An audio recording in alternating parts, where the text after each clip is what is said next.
अस्सलाम वालेकुम दोस्तों, मेरा तलक जिला फैसलाबाद दे नाल है। दोस्तों ना तो मैं कोई MPA MNA बनना वा क्योंकि मैं एक रक्षा ड्राइवर हाँ, मजदूर हाँ, मगर इमरान खान साहब वास्ते वर्क करदा, उन्हां दे नाल मुहब्बत करदा वा। ओदी वजह कि वह सच्चा इंसान है, पाकिस्तान वास्ते बेहतर है। गुजरांवाले शहर दे बहुत ज्यादा PTI वर्कर ਜਿਹੜੇ ग्राउंड ਦੇ ਉੱਤੇ ਕੰਮ ਕਰਨ ਵਾਲੇ ਆ, ਉਹ सोशल मीडिया ਦੀ ਵਜ੍ਹਾ ਦੇ ਉੱਤੋਂ ਮੇਰੇ ਨਾਲ ਮੁਨਸਲਕ ਆ। ਉਹ ਸਾਰੇ ਦੋਸਤ परसों ਦੇ ਇਹ ਗੱਲ ਦੱਸ ਰਹੇ ਕਿ ਗੁਜਰਾਂਵਾਲਾ ਸ਼ਹਿਰ ਜਿਹੜਾ ਹੈ ਨਾ, ਉਹਦੇ ਵਿੱਚ PTI ਇਮਰਾਨ ਖਾਨ ਦਾ ਝੰਡਾ ਉਠਾਉਣ ਵਾਲੀ ਜਿਹੜੀ ਆ ਸਭ ਤੋਂ ਪਹਿਲੇ ਰਾਈ ਬਰਾਦਰੀ ਆ, ਜਿਹੜੀ ਇਮਰਾਨ ਖਾਨ ਦੇ ਨਾਲ ਜਾਨੀ ਮਾਲੀ ਖੜੀ ਆ।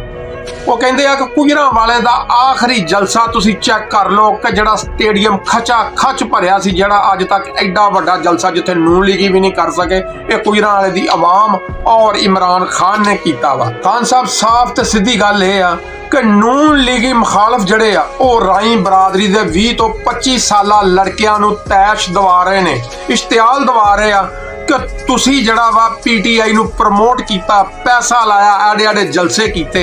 ਖਾਨ ਸਾਹਿਬ ਸਾਫ਼ ਤੇ ਸਿੱਧੀ ਇਹ ਗੱਲ ਆ ਕਿ ਮੁਖਾਲਫ ਨੂਨ ਲੀਗੀ ਰਾਈ ਬਰਾਦਰੀ ਜਿਹੜੇ 20 ਸਾਲ 25 ਸਾਲ ਦੀ ਨਵੀਂ ਨਸਲ ਆ, ਉਹਨਾਂ ਨੂੰ ਵਰਗਲਾ ਰਹੇ ਆ, ਤਾਨਾਜ਼ਾਨੀ ਕਰ ਰਹੇ ਆ ਕਿ ਤੁਸੀਂ ਮਾਲ ਵੀ ਲਾਉਂਦੇ ਰਹੇ, ਪੈਸਾ ਵੀ ਲਾਉਂਦੇ ਰਹੇ, ਲੇਕਿਨ ਖਾਨ ਸਾਹਿਬ ਨੇ ਤੁਹਾਨੂੰ ਪੂਰੇ ਜ਼ਿਲ੍ਹੇ ਦੇ ਵਿੱਚ ਇੱਕ ਟਿਕਟ ਵੀ ਨਹੀਂ ਦਿੱਤਾ।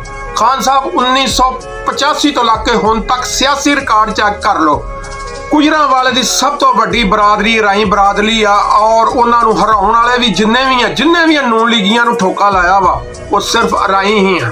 ਖਾਨ ਸਾਹਿਬ ਤੁਹਾਡੀ ਮਿਹਰਬਾਨੀ ਆ, ਗੁਜਰਾਂਵਾਲੇ ਦੇ ਵਿੱਚ ਜਿਹੜਾ ਤੁਸੀਂ ਨਵੇਂ ਸਿਰੇ ਦੇ ਉੱਤੇ ਸਰਵੇ ਕਰਾਓ, ਰਿਵਿਊ ਦੇ ਵਿੱਚ ਜਾਓ ਔਰ ਉੱਥੇ ਦੁਬਾਰਾ ਦੇਖੋ ਕਿ ਕੌਣ ਟਿਕਟ ਦਾ ਹੱਕਦਾਰ ਆ। ਸਾਨੂੰ ਕਿਸੇ ਦੇ ਨਾਲ ਕੋਈ ਗਰਜ਼ ਨਹੀਂ, ਮੇਰਾ ਜ਼ਿਲ੍ਹਾ ਫੈਸਲਾਬਾਦ ਆ, ਮਗਰ ਮੈਂ ਗੁਜਰਾਂਵਾਲੇ ਦੇ ਉੱਤੇ ਬੋਲ ਰਿਹਾ ਵਾਂ।